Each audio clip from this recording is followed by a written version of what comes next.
I think it's streaming over there. I didn't know it was that easy. Yeah, it's literally just friggin' pressing buttons, man. That's a lot easier than where I was looking. So yeah, I can see on your channel. I can see both of us. Oh, yeah, it is there. Okay. Now, where is this tab? Okay. So, guess what? I'm the first comment on your channel. Oh, yeah, I see. I can't tell if this is your channel or my channel that I'm seeing all these comments. It doesn't matter. I just wanted it to be recorded on mine as well. Right. But here. Yeah, so on my side, I can see that you're co-streaming, and you will see the comments too. You won't be able to click on them, but if somebody comments on your channel, I can bring it up. So that's the comment that I commented on your channel.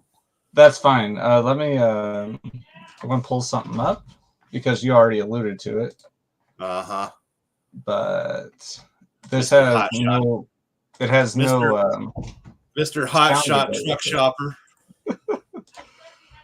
Here, let's over there looking for Hino box trucks. You know it. All right. Let's see if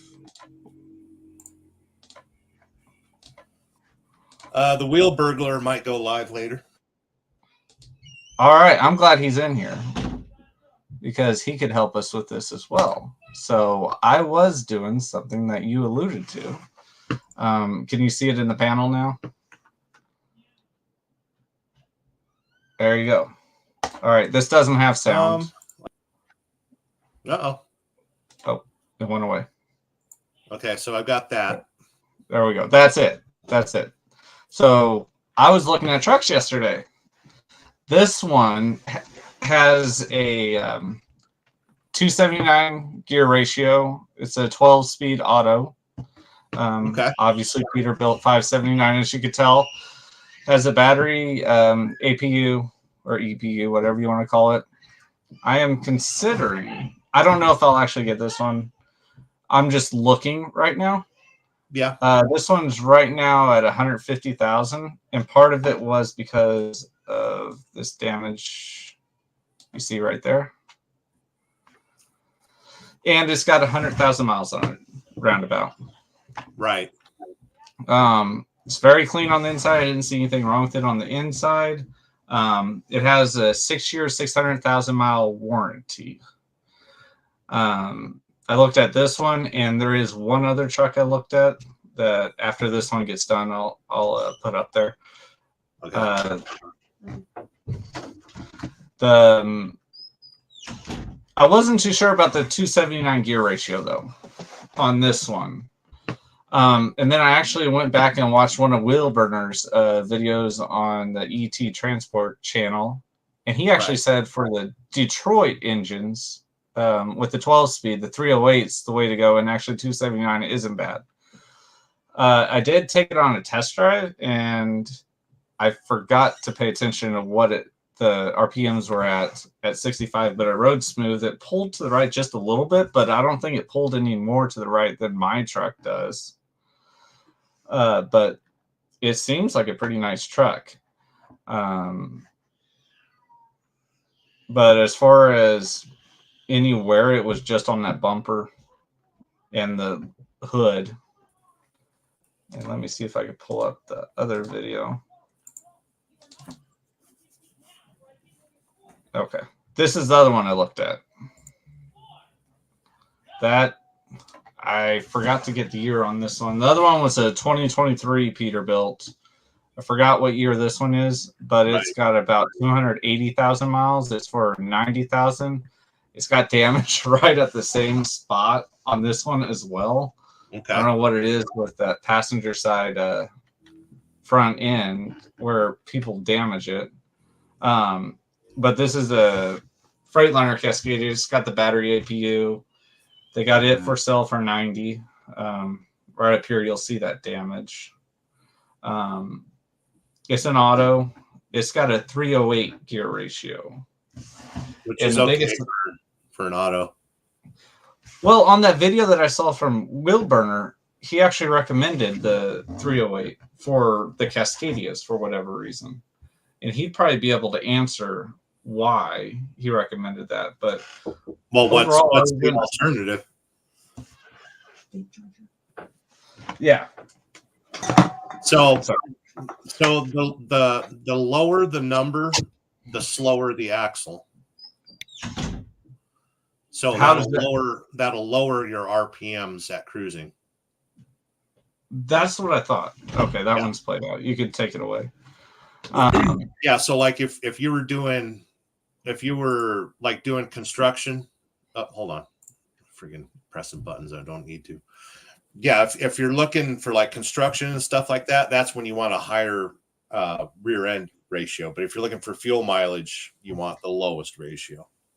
That's what I thought, and I need to go back out there, but I thought mine was a 2.48 or something like that, and it's still right around 65 at 14.5 RPM, which seems higher than what it should be. Or is that right? I'm still trying to learn this stuff. But you have the DT12 in yours though, right? No, it's a manual. It's a Cummins as well. Oh, it's a 10-speed manual. 10-speed, yeah. What they do is when they build these trucks, they're building them for fleets. They're not building them for somebody that actually wants an efficient truck. Yeah. They're looking for longevity more than anything else and resale. So yeah, most of your 10 speeds, you'll have an axle ratio like that. But the lower the number, the lower your speed's going to be. That's your final gear ratio. The lower your engine speed will be at 65. But the way that you drive a truck right now, what's your RPMs at what, 58? In order to, if I drive 55 to 60, it's right around 11 or 12. And that's why I drive that slow, typically. Right. But if I got a truck where the gear ratio had it at like 11 or 12 at 65, I'd probably do 65 instead of 55. I think I'm burning more fuel due to higher RPMs at the faster speed than it is from just the faster speed. It could be, yeah. But you got to keep in mind, anything above 55 miles an hour, and you got yourself, you're dealing with aerodynamics. Yeah. How you doing, Jackknife? Could be better. I don't see a truck behind you. What's going on? I'm home. I did a run to Allentown, then to Scranton, and then back. That's all I did today. And so far, I don't got nothing. So, so an early Christmas then. Yeah, it looks like that. Hopefully not for long, but we'll see. Wilburner's saying if you're doing 65 miles an hour and you're at 1400 RPM, you probably have a 370. With 355, you would be at 71 miles an hour. Yeah. Well, I looked at it on one of Wilburner's lives probably a year ago, and in the glove box it said 248. Now, granted, maybe it's wrong, but that's what it said in the glove box. Yeah, and also every axle has a tag on it. It's supposed to have a tag on it that'll tell you, what the axle ratio is. I don't know if Freightliner does that anymore. It's been years since I've seen one actually. But there's supposed to be a tag on the axle that says what gear ratio is in it. If you look up the last 6 of the VIN and give it to a parts guy, he'll tell you like right away. Oh, yeah. Really? Yeah. Yeah. Even a Freightliner. So if I called the Freightliner dealership up right now, they'd be able to tell me. Just be like, I'm looking at a truck, and could you tell me the the gear ratio on it? And then they'll usually ask for the last 6 of the VIN, and I'll look it up.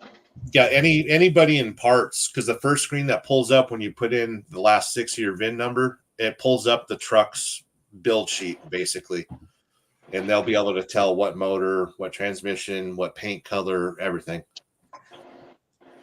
Yeah, we'll do this live then.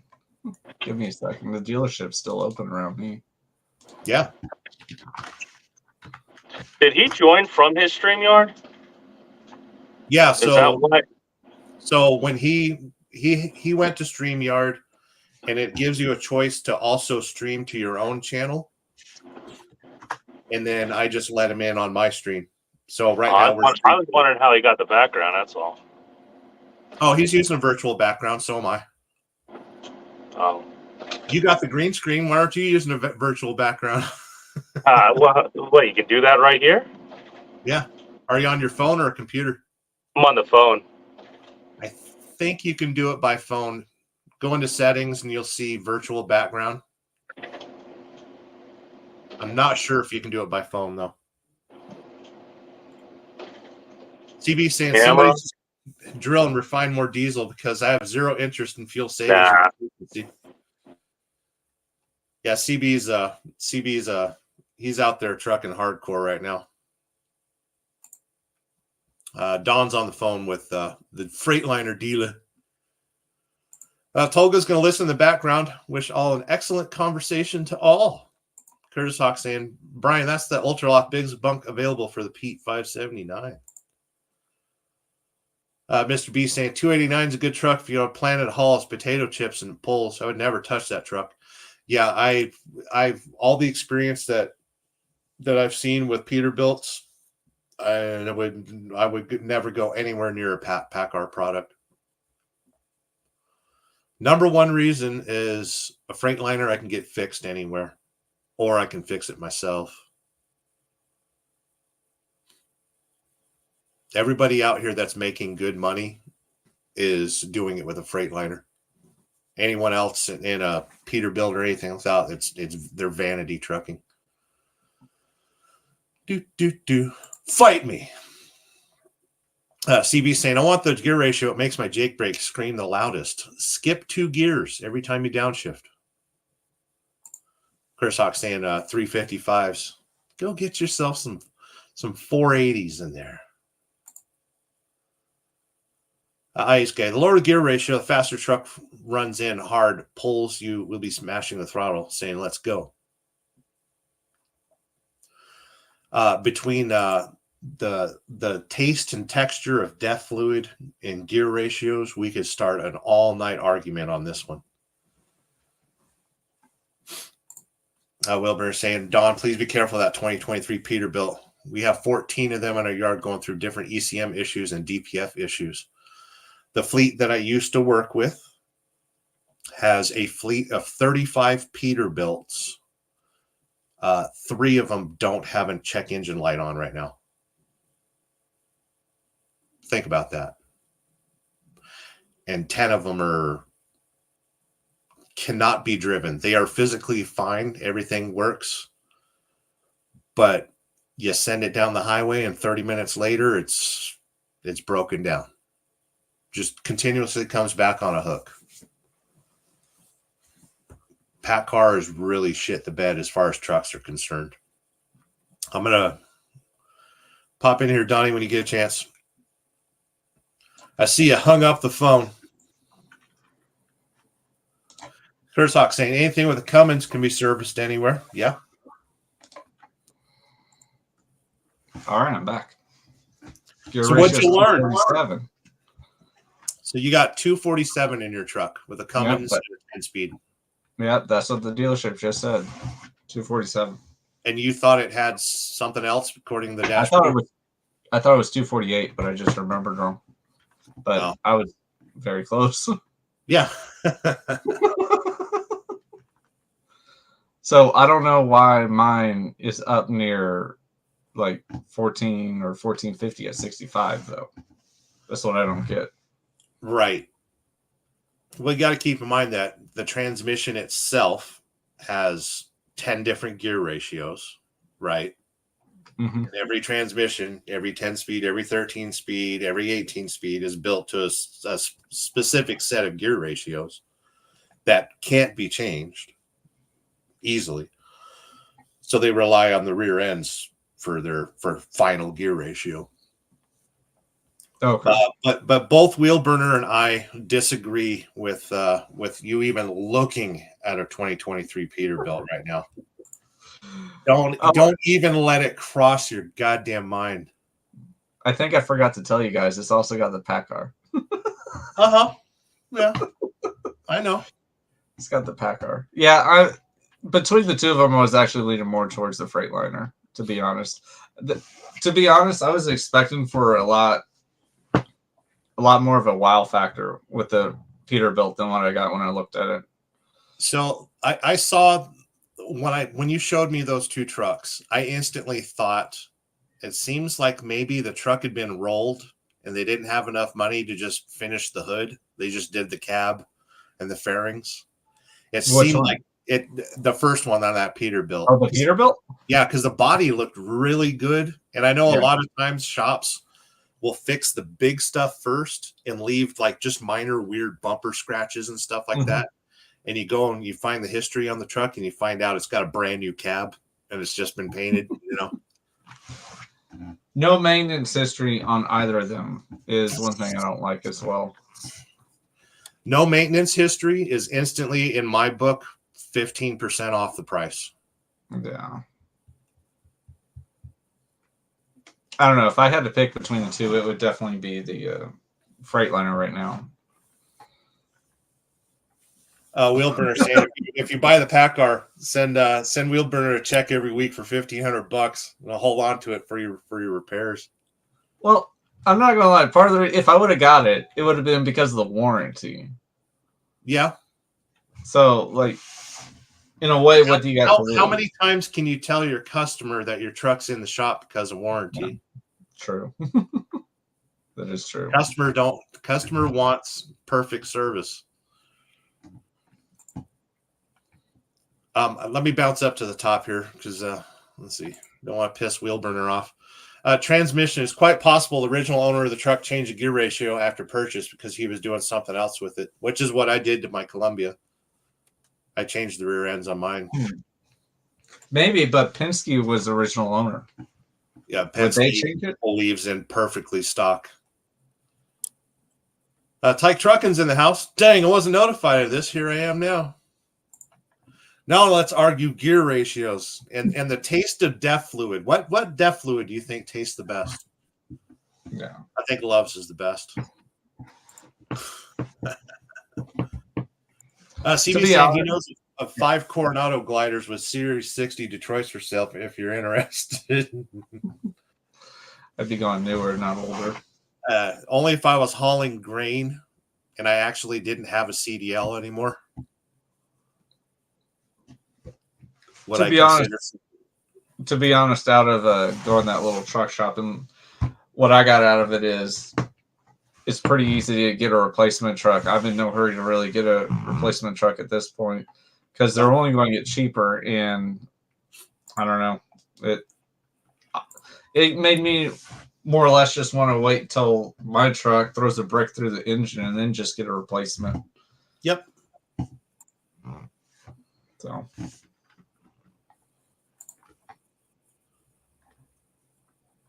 Let's see here. I am going to bring something to the table.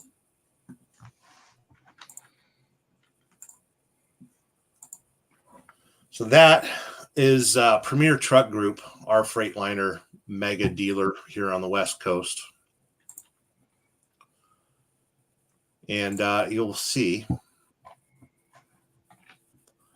bunch of the short cab, short bus Cascadias.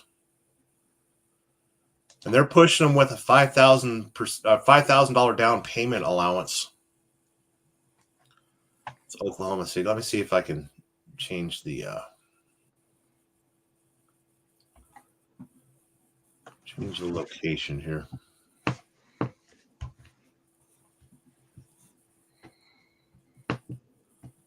I want to change the location to just Salt Lake.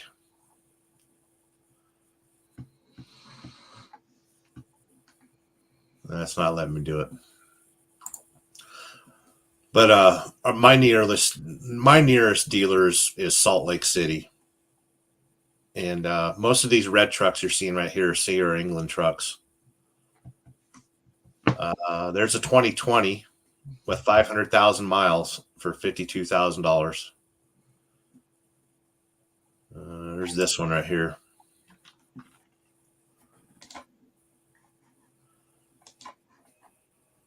That's what they're trying to sell for $50,000 right now. Bargain basement, no option Cascadia, no painted fairings, no options, no APU. It's got recaps.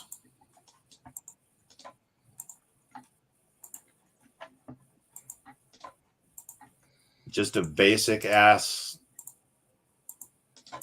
Cascade. Don't even have sleeper windows.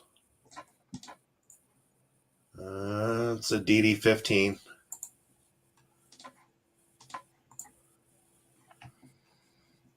It's got the nice seat in it, though. It's kind of got the nice interior.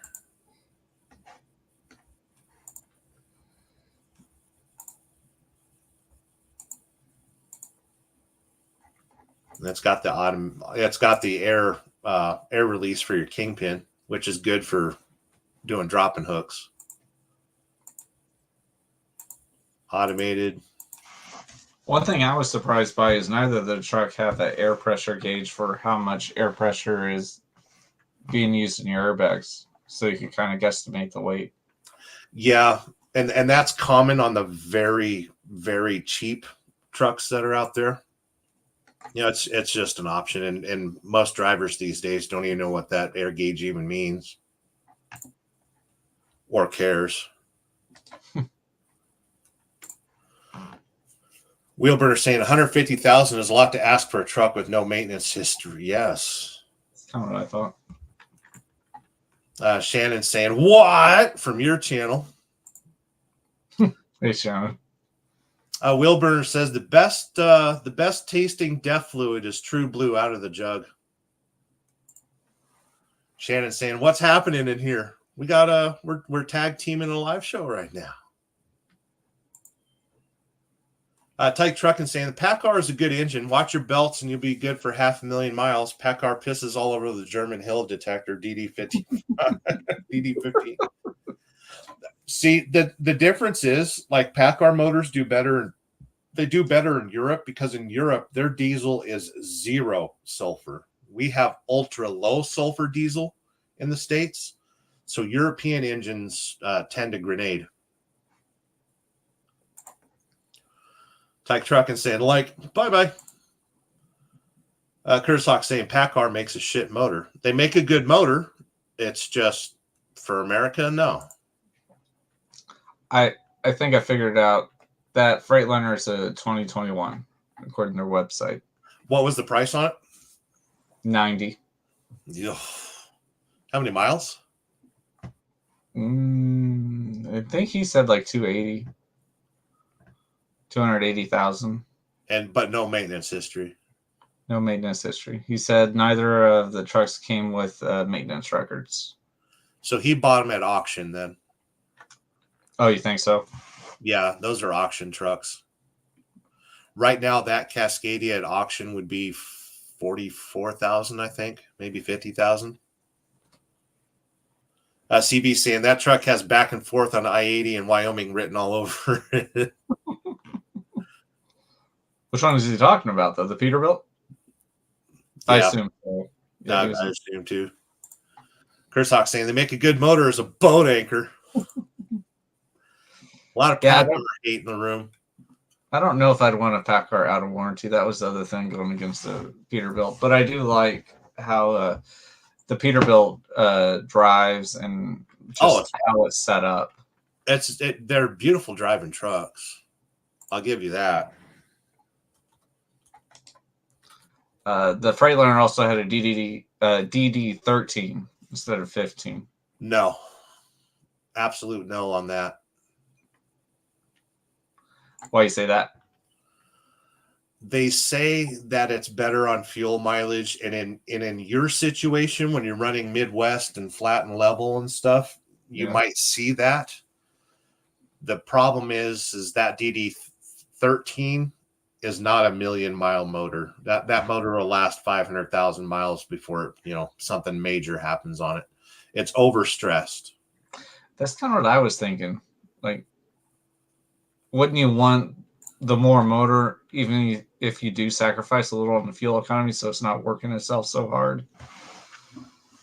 It's basically power and reserve, and with reserve comes efficiency. So if the motor is big and it's not working hard, it can go longer. The maintenance is easier. It'll last longer. That's why ships have gigantic diesel motors that run really slow. Yeah. I've driven, we had a DD13 in the fleet, and to climb Donner, you had to wind it out. And climbing Donner at 1600 RPM, 1800 RPM, you knew that truck was ready to throw a rod. And at 350,000 miles, it did.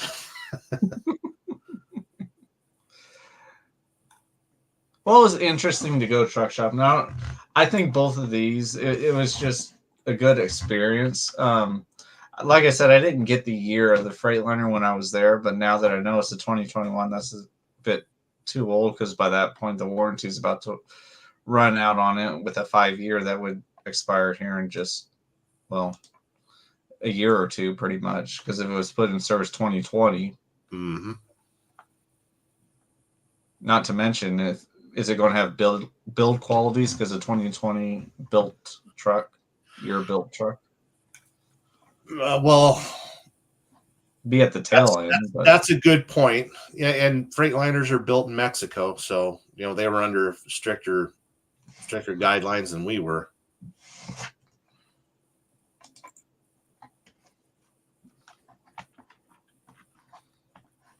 But it's pretty interesting. I guess the Peterbilt, Jackknife probably be able to answer this, because I think their dash is set up very similar to the Kenworth's. But I guess that digital dash, it goes to default each time you start the truck. So you got to reset your gauges, unless I just didn't know what I was doing, which is entirely possible. So what was it doing? Whenever I started the truck, it literally only showed the speedometer and the RPM gauge, if I remember right, and the fuel gauge. There's a button that you scroll and you get different dash readouts. Yeah, I had to go through that each time I started the truck to get it back to showing, like, because it had like the right side and the left side of the dash just blank. But it could be possible. I just didn't know what I was doing as well. I'm not sure. I thought that'd be more of a cool feature, but I'm not sure how much I'd like having those digital gauges.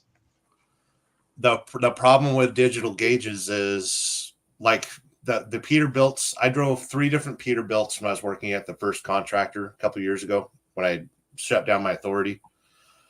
And the screen would freeze, and it locks your odometer and all your gauges and stuff. And I'm trying to shift to 13 speed that's locked at 17 miles an hour, with no gauges. The gauges are present. They're just locked. Yeah. And it wasn't like a Freightliner where I could stop, pull over to the side of the road if there's a weird electrical issue, and shut off the main batteries. The fix was to shut off the truck, wait for 30 minutes, and then turn it back on. And usually the dash would reset. With all the lights off, right? Yeah. We had to do that at FedEx too. They had the Cummins in their Peterbilts in Kenworths, but it used to give faults on the transmission is what it would do. So you'd be driving down the road, all of a sudden it's stuck in whatever gear, or you'd be sitting and it's stuck in 3rd gear going around the lot. So you literally had to shut off the truck, remove the key, open the driver door, close it, wait about 10, 15 minutes, and then you put the key back in. It should fix itself. I don't like that. Yes, I agree. Especially with, the freight that I used to haul, refrigerated freight and drop and hook power only. I don't have time to sit and do a regen. I don't have time to wait for shit to reset. I don't have time to bring my truck to a shop and wait weeks at a time for it to get fixed. To be honest, that was part of the reason I got a manual as my first truck, because I was so paranoid about that. But the FedEx trucks had a Eaton automated transmission in there, which I did notice in both the trucks I looked at. It was not the same transmission. Like they had something else in the Peterbilt, and obviously the Freightliner had the what is it, DD The D12. D12. But I didn't even test drive the Freightliner. I only test drive the Peterbilt. Peterbilt's a nice riding truck. I never had issues, even with the day cabs that I used to drive. It was a good riding truck, but I wouldn't pay for it. But when I was working there, they got me a brand new 579 day cab, and he had paid, I think, $180,000 for it. Picked it up with a check engine light on. He needed to run the truck, and the dealership was like, "We can't find the fault. Just go ahead and drive it and let us know what it is." He took it back to the shop. They couldn't find the fault, so they ripped the entire wiring harness out of the truck and built their own wiring harness. Put that in the truck, and the truck has run great like ever since, other than the digital dashboard crapping out. Because the dealership said, "Well, go ahead and put a new wiring harness in it, and that's only $7,500, and we can't order one for like 6 months or something." So he just said, "Screw it." He had one of his lead mechanics, take 3 days off and build a wiring harness for that truck, wire by wire. But did you see DIY Semi had a battery fire on his truck? Did he ever update that? I saw that. I wonder if it's mice. That's what me and my wife thought right off the bat. Right. It hit into the wire or something, and then it arced or something. It takes a lot of mice to arc a freaking battery. Unless the mouse was crawling across there with a 3/4 inch combo wrench in its mouth. I don't know. He said it sat for a month and a half, though. So, I mean, it could have been more than one mouse. but that's what I thought. I'm probably wrong, but that's what me and my wife thought off the bat. I'm thinking it was just a bad battery, and it arced on the inside or caught fire, because we've had batteries sulfate a lot this year and have to replace. The quality of batteries have absolutely gone to shit.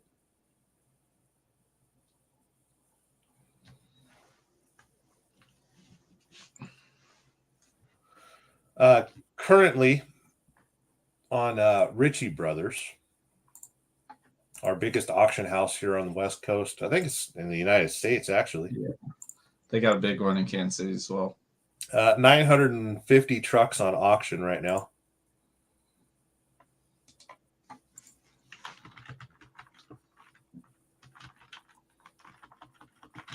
Let's see. You can get yourself an international. Not getting international.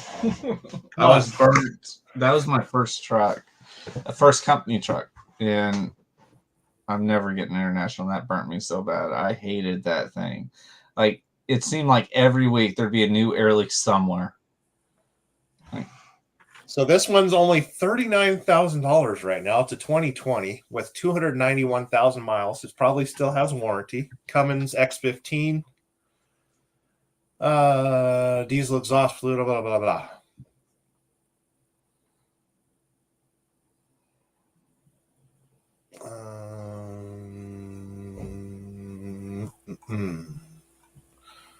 It don't look like it's in too bad a condition, but you can never tell because, could be flood damage. It could be rebuilt. You get free tire chains. Look at that. Seeing on the back of the cab there. Oh, I thought those were sandbags. I was wondering what those were. Yeah, that's tire chains. Why didn't they put them in the tire chain little compartment? It's just lazy. Just lazy.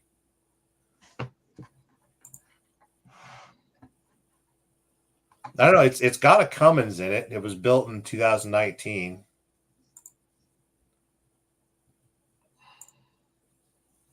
I mean, they do look nice. I'll give them that. And like Shannon's, hers is a beautiful truck. But and it's a great riding truck. And I would probably take a chance with the X15. I know International uses they call it an A26. I'm kind of at the point right now.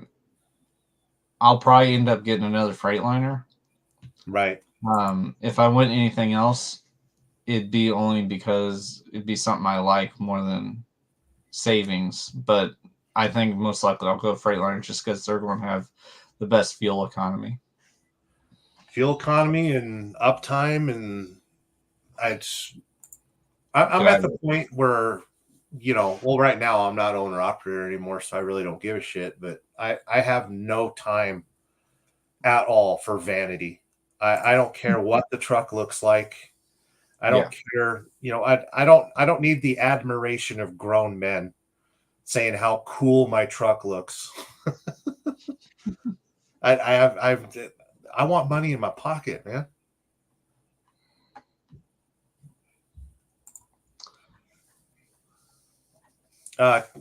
Kurzhawk saying when his father drove a Cascadia with DD13, the highest fuel mileage he ever got was 7.2 at 62. That's lower than what I'm getting in mine. And mine is a 2015. If it's a heavy load, yeah, you're going to suffer in your fuel mileage. Well, here. I'll open something up.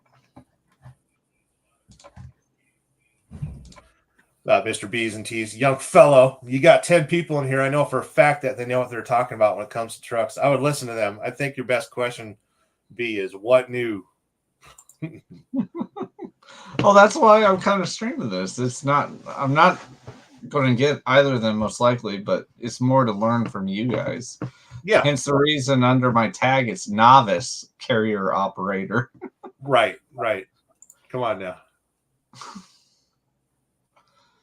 No, that's the thing. Always be a novice, because the second you think you know everything, that's when you wind up with shit all over your hands. Here, I'm going to present something. It's going to be an Excel spreadsheet. I don't know if we can do that. And this is another part of the reason it's going to be this column, the F column. We don't need to go all the way back, but right. Like this is what I'm getting in a 2015. Obviously, I've changed how I drive quite a bit to do this. Right. But I'm hard pressed to get under 7 miles per gallon in a 2015. So when I do replace the truck, it's going to be with something that's even more fuel efficient than mine. And mine is not built to be fuel efficient at all. I like that you're putting the reasons for low fuel mileage, excessive top speed.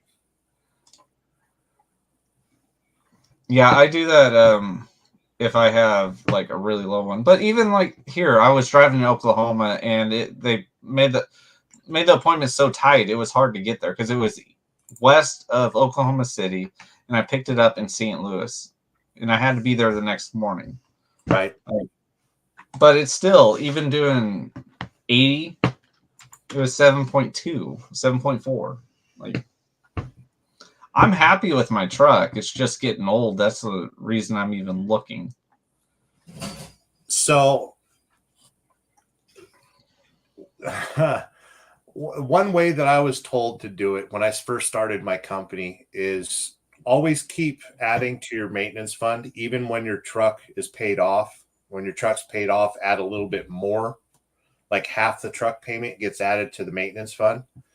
And when there's enough in the maintenance fund to combine the trade-in of your truck and what's in the maintenance fund, use that towards the purchase of a new truck.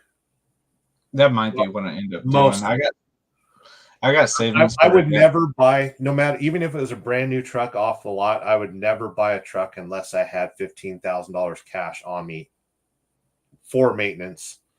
That's for getting the truck road ready, DOT legal. Say I had to buy tires, or a week after I've bought the truck and it blows a turbo, I agree, but I'm wanting the next truck I get is going to have some warranty and lower miles. You can always buy a warranty. I look at the experience DIY had with the one he bought. He made that one video, and then I talked to him. I was like, you might want to look up some of these reviews. And then he had his experience with it, and now he won't even talk about the company. Right. So I'm kind of skittish about getting a third-party warranty now. I like those numbers, though. Yeah, and a lot of it has to do with the aerodynamics I put in my equipment. Like, I kid you not, if I get the manual out, I could actually pull up the manual for the maintenance recommendation by the manufacturers for the Cummins ISX. They don't even list anything above 8 miles per gallon. The truck should not get over 8 miles per gallon. Right. Like, it starts at 6 and goes up to 8. It has 6 maintenance based off of 6 mpg, 7, and 8 mpg. But 9 or 10 is not even listed because the truck should not, or the engine should not be capable of getting that. Right. And honestly, a brand new truck would only award you maybe 2 miles per gallon better than what you're doing right now. 1.5 to be safe. Yeah.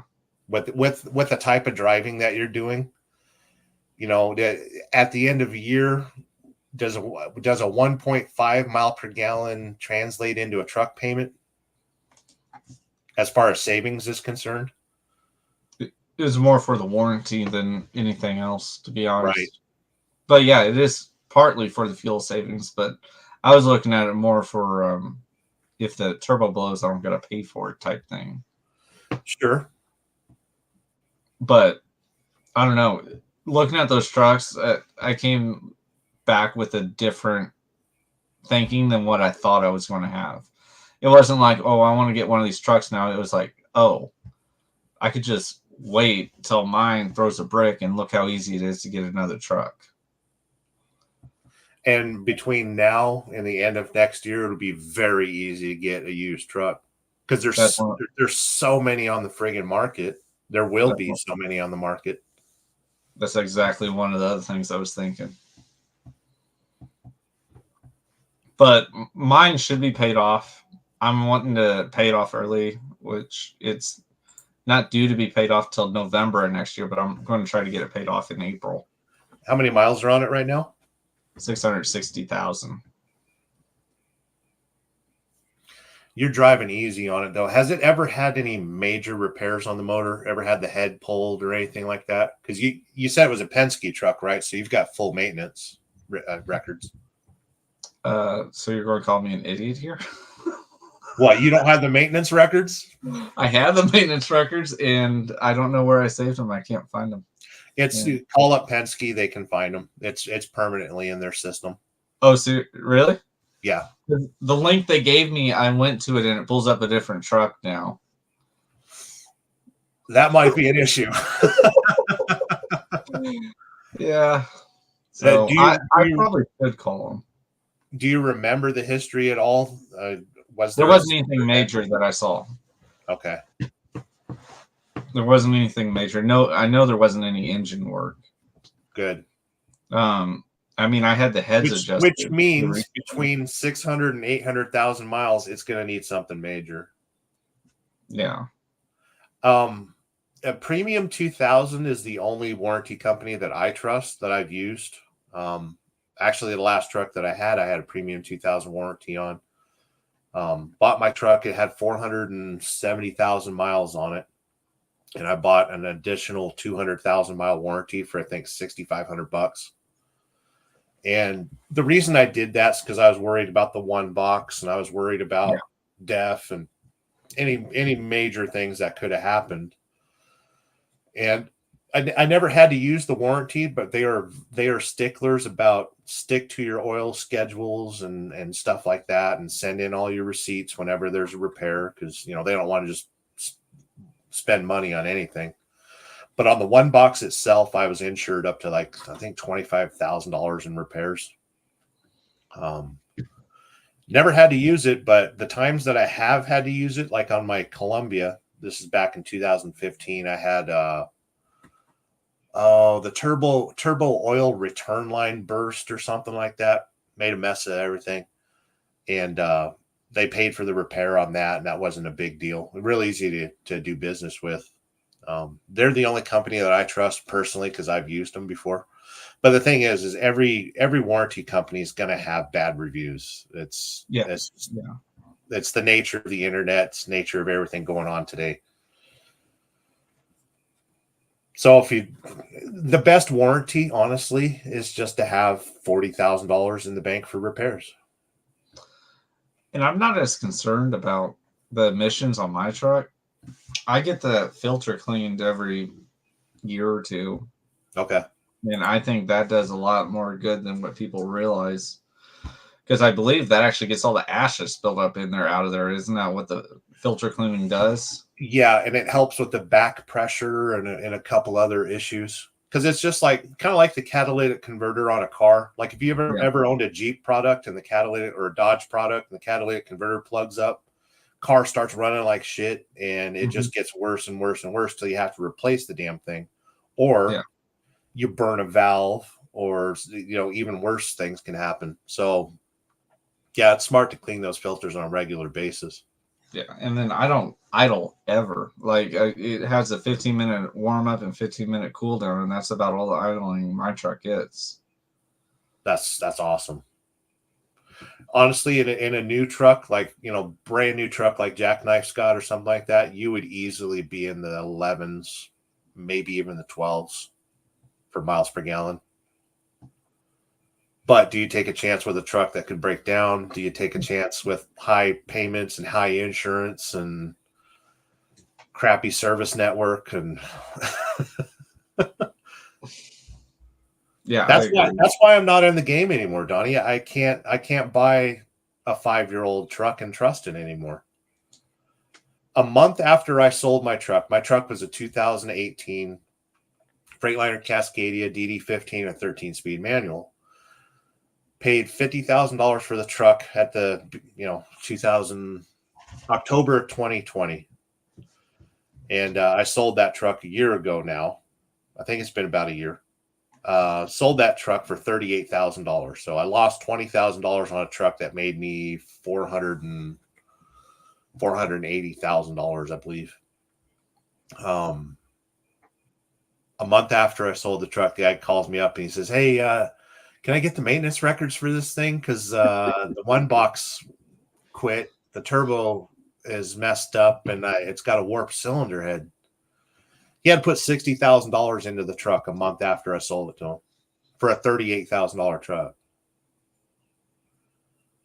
If I was in that spot, I'd just get a replacement truck, I think. Yeah.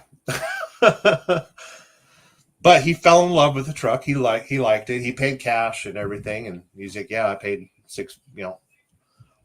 a lot of money to get it fixed because he liked the truck. He liked the body of the truck. It had no electrical issues. It rode good, had good tires.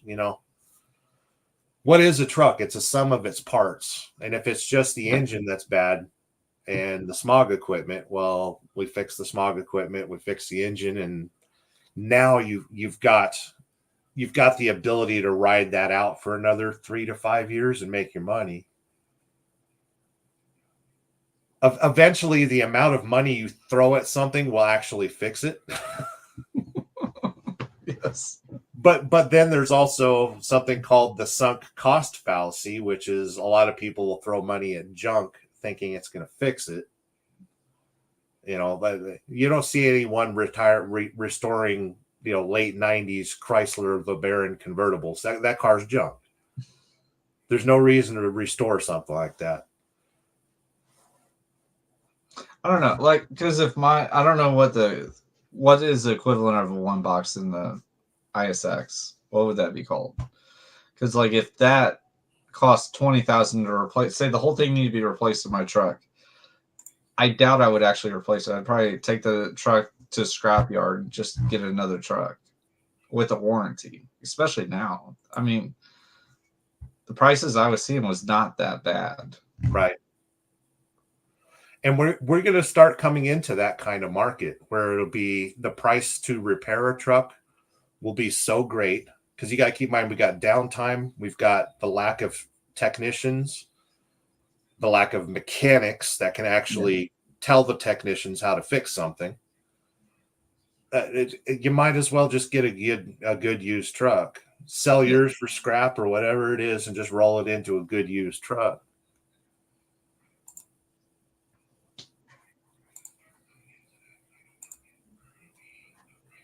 Getting to a few comments here. I can hear Red Lady just got home. She's listening to the show in the other room.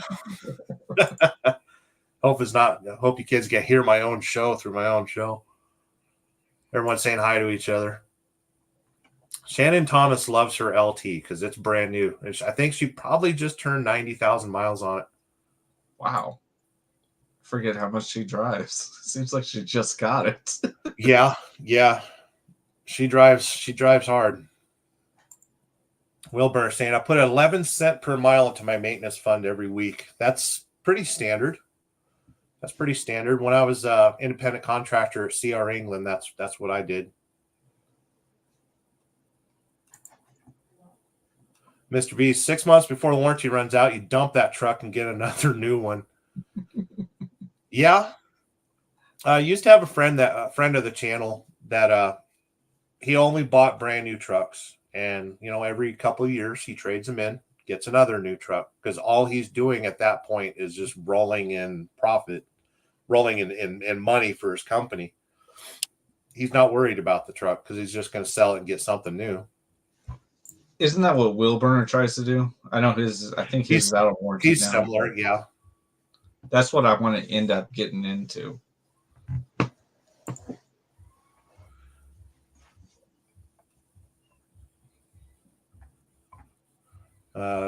Of course, we start a European truck battle with Tyke Truck in here.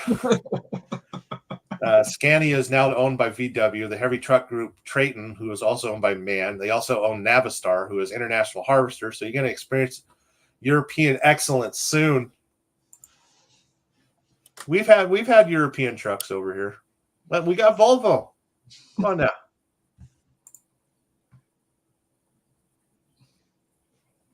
We have IH guy saying at Curtis Hawk, we have 6 new Macs at the MP8, and I think 20 of the A26 Internationals. The Macs only have 1,000 kilometer on them and have been down more than the A26.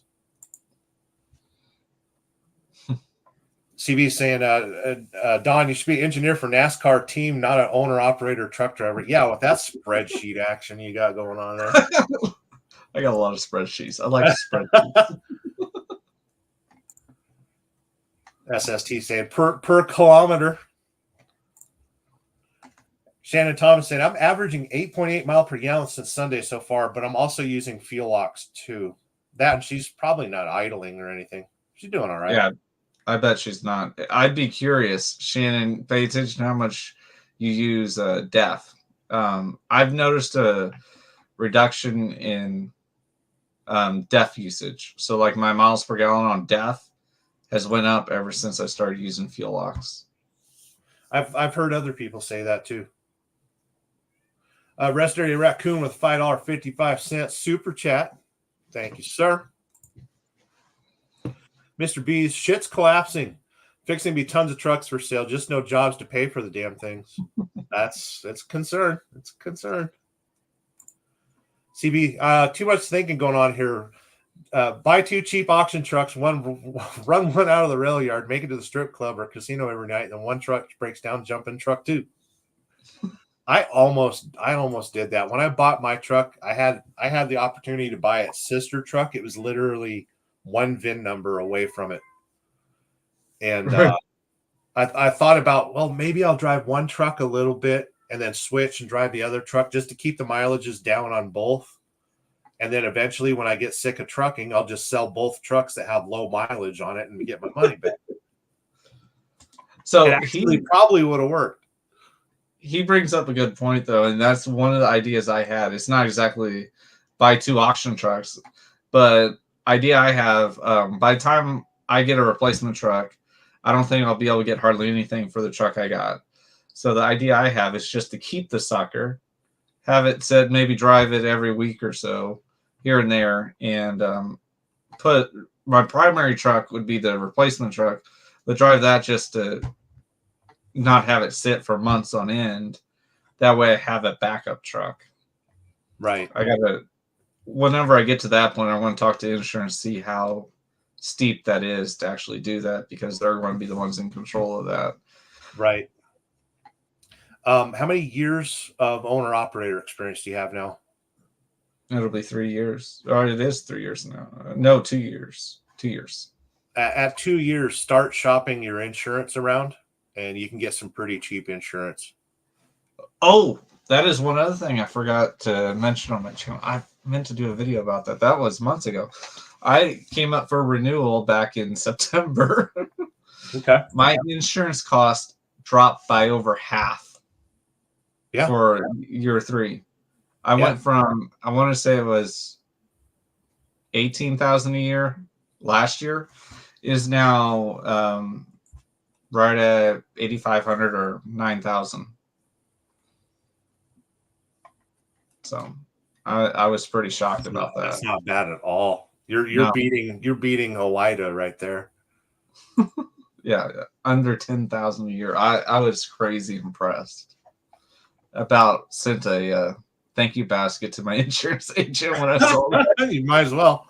Wheelburner saying he did his DPF filters almost 2 years ago. He's going to be doing again next month. You're back on the show, Jackknife. How you doing? Oh my gosh! Well, I had to wait for the computer to decide to update. I get to shut off in the middle of an update, and then I didn't feel like walking all the way out to the backyard for a web camera, so I had to get the phone to work, and then I didn't know how the hell to do that. And one thing after another. Yep. I'm not going to be on here much longer. Dinner's on the Traeger. You know what that means. Shannon Thomas Trucking says she's got 89,599 miles. And you were right on the nose just about. Yeah. Mr. B. That's pretty good for, you guys were talking about insurance. Pretty good considering Progressive just raised my my bobtail, my physical damage to $8,000 a year. Yeah, I remember you saying that. Yeah, I saw that. Yeah, that was a community post, didn't you? Yeah, I just dropped that. Tomorrow I'm going to call them up and drop them. So, yeah. Well, but you're also, I mean, not to defend them, but you're also comparing a brand new truck to a truck that I got valued at $40,000 on insurance. Yeah, that's true too. Yeah.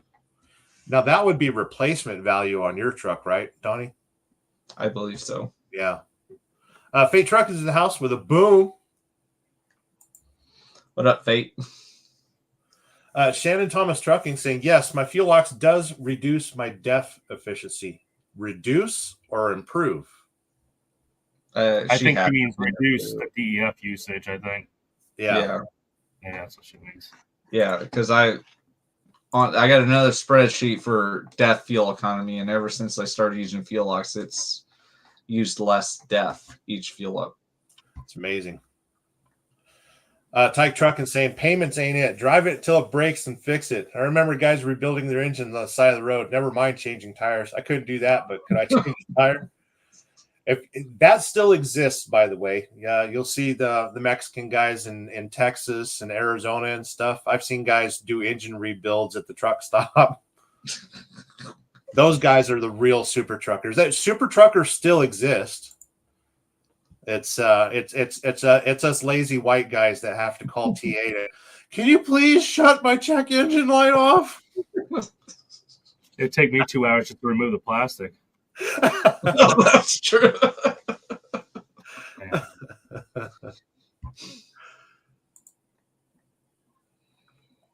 Mr. B's out of here saying, everyone have a great night and be safe. That guy's got, he does bees, and he also does the competition cornhole boards. He sells them online. That's his side business. Everyone needs a side hustle.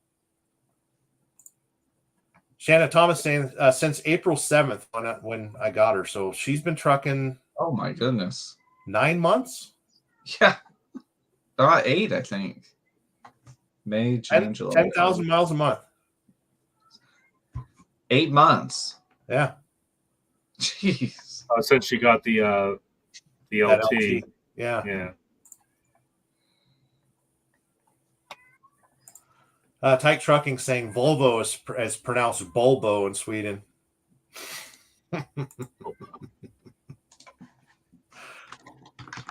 All right, kids, I got to end this here. Red Lady's over there starving. So am I. Hope you guys are doing all right. Everything cool? Everything good? Yeah, going good here. Good as it could be, I guess. I can't control anything. That's America for you. Well, I want to thank you guys for stopping by, and I'll catch you. I'll probably do a live tomorrow or whenever. No promises. Good to see you, Trucking Liberty. Good to see you, Jackknife TV. And with that, I will press a button that makes things go away. It's always good to see you, kids. What makes New Buñuelito cereal a Mexican adventure? It's as fun to say as it is to eat. The sweet, crunchy combination of cinnamon,